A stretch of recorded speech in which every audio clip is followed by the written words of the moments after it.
台湾只有18个企业有去回应有关 DNF。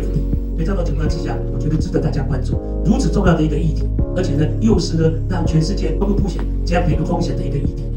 有关生物多样性跟生态体系的一个轮回呢，我想这个部分应该是我们企业甚至全世界呢每一个机构组织单位，那么在营运的时候呢，应该特别去关注这样一个议题。那么对这样的议题呢，好好的积极的去回应吧，到底采取什么样的一个行动，以至于能够真正呼应到所谓的这个生物多样性的一个维护。再来就是有关这个生态系统崩溃，希望能够减缓一点